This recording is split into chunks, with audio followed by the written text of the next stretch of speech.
foofu. juste parce que j'avais promis. dafa bëggoon laaj ci biir. Birima mun nga laaj. mun nga léegi yow dugal sa intervention ak sa laaj. mais président yow foog nga tontu ñu. tamit bu dee oui sur le droit de préemption des 30% yi ñu levé wul pourquoi. on veut bien comprendre. non xam nga loolu tax wax garaaw. xam nga déjà yaa ngi ciy posé question te moom bi wax daf ni. hypothèse la c'est important aussi. xam nga loolu tax wax télévision garaaw. que bu nee hypothèse la. ñu bëgg cee posé question te wóorul kenn fii ne am na wala amul. ñu ngi nëxal xelu Sénégalais yi. mais hypothèse boobu tamit Birima man du ma toog si waaw même ma eggale ba pare wax lu la neex. damay def parole. waaye mu wax Sénégal yi déglu ma jugé man du ma toog fii guddi li mu di wax ci hypothèse nag. man naa am wala mun am taxumaa toog fii. daf may wóor ma wax wóoru ma noppi. nit noonu lay waxtaanee. parce que ñi lay déglu yow bëgg a xam. dama ni contrat yi ñuy wax yëpp di ko te ku dégg daan day tëb ni le président Macky Sall dama ko seeti. il faut ngeen nangu ni le président Macky Sall di falu Franck Timis signé na contrat ak Sénégal ba pare. absolument te nag bu ñu naxante du ñu ay xale. le président Karim Wade bu nekkee ministre ñaata décret le régime Abdoulaye Wade signé pendant 12 ans muy jaar yoon pourquoi ñu dem ba mu des ci décret boobu rek ci biir campagne électorale ñu jaarul yoon pourquoi war a poser le cette question d'abord ñaata juriste Abdoulaye c'est juriste de haut niveau moo gën a xam justice Macky Sall lan moo tax décret yëpp daan jaar yoon kenn jëttu ko ba mu des décret pétrole boobu rek ñun nëxasal ko bañ cee ay naan jaar yoon. numéro xam loolu xam nga loolu bu xam nga ñun aussi nit ñi am nañu xel. moo nëxal daal ba waaw dama nit ñi non nit ñi dañuy xalaat. ab décret kay balaa sax président di ko signé boo ko signé buy génnee bureau même note de jour wala arrêté buy génn immédiatement ñu koy bureau courrier gars yi numéro ko nangam génne sur officiel lan moo tax ñu signé ko pare ne ko fa teg amul loolu yëpp. pourquoi poser wu cette question. deuxièmement ñan ñoo accusé ak ñan ñooy wax. ak ñooñu di wax nan la ñu mel ak lu ñu fi wax démb lu ñu wax tey. pourquoi ngeen bëgg a seen wax kàddu yooyu tey da ko bëgg def diine. Abdoul Mbaye lu mu fi défendre nguuru Macky Sall. lu mu waxul ci loolu. lu mu attaqué wul gouvernement Abdoulaye bañ ko dàqee mu jàq mu commencé saaga. ministre Thierno Alassane Sall. taxaw na ci digg Sénégal traité de menteur à Abdoul Mbaye devant tous les Sénégalais. tey ñoom ñaar ñoo ànd di wax di attaqué Macky Sall. ñooy seen wax wala tax nit dóor sa doom. Abdoul Mbaye mu wax ak Thierno Alassane Sall wala tax nit dóor sa doom man boo taxee ci diggu mbooloo wax di wax sëñ Abdou Lahad Mbacké nee na gor waxi daam day méngoo waxi ren. gor waxi daawam day méngoo ak waxi ren jëfi daawam day méngoo ak jëfi ren. waaye bu daawee bu neexee nga wax bu naqaree nga wax ba ay intellectuel toog nar ci di ci débat loolu ñàkk fayda mënu ko passé parce que ñoom ñu wax saa si bu leen Macky Sall waatoon joxal leen poste tey ñu waxaat ñu changé wax comme ne noonu du ma la déglu ci réew. man dama déglu ñi nga xam ni bu ma mettre ne dama nekk Sénégalais li ma moom bëggale wala bu mu wax ko naa leen déglu parce que loolu laa dégg ñu ko daan wax daaw ba rek. mais boo taxawee ci réew bu teyee nga ni bu la ne bu soobee zone nag ku la déglu ñi rek kay wax ci réew mi. et puis dañoo war a bàyyi bu ñu waxee nit lu bon rek na démissionné.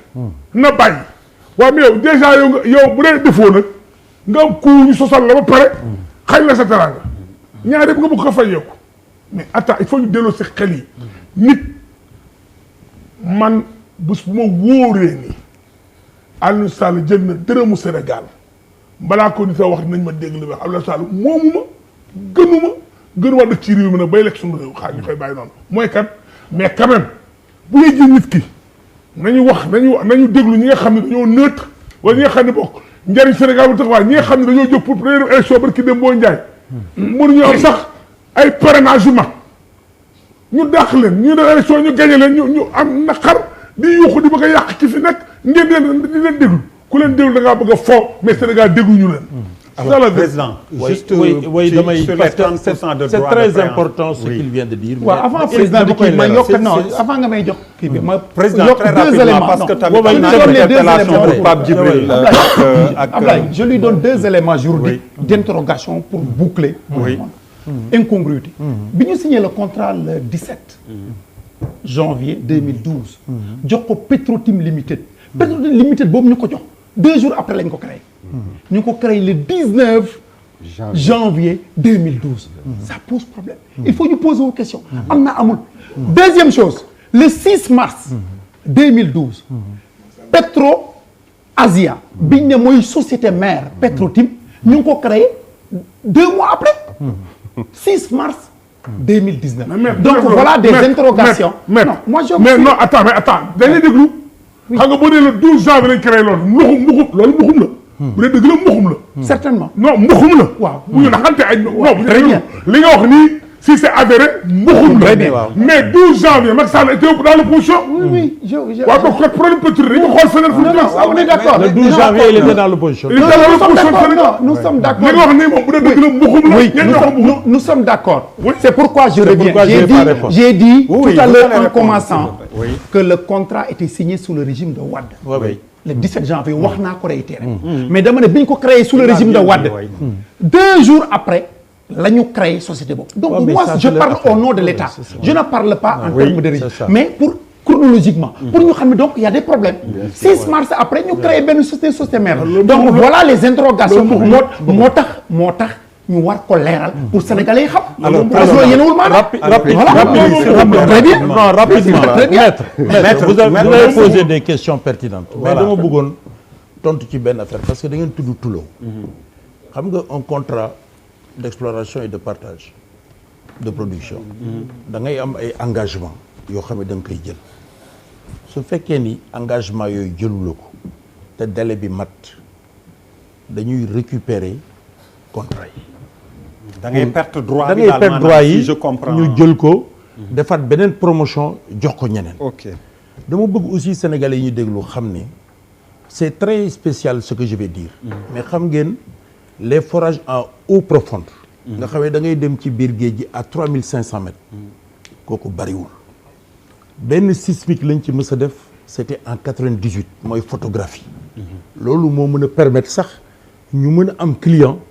ci li ñuy tuddee offshore profond bu Saint-Louis ak offshore profond bu Kayar bi way kon gis nga yooyu bi nga xamee ni gis nañu waxuma la nga naan capacité xam nga ñun lan la ñuy juger est-ce que am nga capacité technique mais même boo amul capacité te nga nekk en joint venture ak beneen société bu am capacité technique ñun dañuy jàpp ne sa ñi nga àndal war nañu mën a def loolu boo ñëwee tam nii dama am xaalis parce que mën naa lever ay fonds ci bourse xam nga werante ku xante ki tubéy ñun duñ ko weddi dañuy dem ba xam ni war nga def travaux yi bu fekkee ni war nga def travaux yi te defuloo ko yow da ngay perte parce que dañuy jëlaat mbir mi kon nag bu ñu defee forage yi def ko en eau profonde ba nga xamee ni nii dem nañu ba moom mu pétro parce que moi je suis pas l'avocat de Petro-Tim mais ñun ñi nga xamee ni ay dañuy liggéey ci wàllu pétrole bi bëgg pétrole génn keroog bu ànd ak Cosmos wala mu ànd ak Shell wala ku mu mën a àndal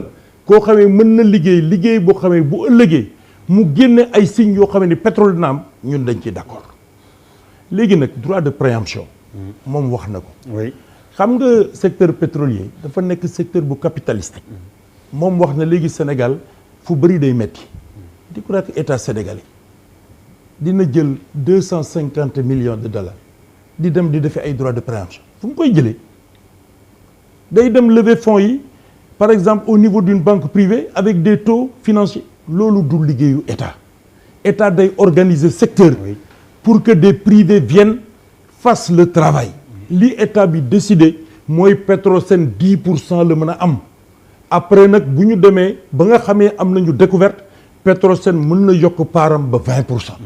loolu tam il faut que ñu nangu ko ñun du nekkuñu état boo xamee ni dañuy dem di def ay recherche di def ay forage di trouver pétrole loolu du suñu liggéey même dëkk yi nga xamee ni dëkk yu mag la ñu sax ba la ñuy dem bay am ay taux de participation de 50% ci seen alal dañuy dem ba dajale alal ju bare. loolu tam il faut que ñu reconnaître ko xam ni c'est un secteur capitalistique bu laaj alal bu bëri te bu laajee alal bu bëri nag da ngay seet ki ko mën nga ànd ak moom la nga ca mën a am nga am ko te jariñoo ko sa réew jariñoo ko su ko defee askan donc ci droit de préemption yi d'accord nañ mais dafa am aspect boo xam ni dama ci bëggoon ñu dellu si balaa mu ñuy mën a dem ci deuxième partie bi évoqué nañ ko mooy enquête IGE bi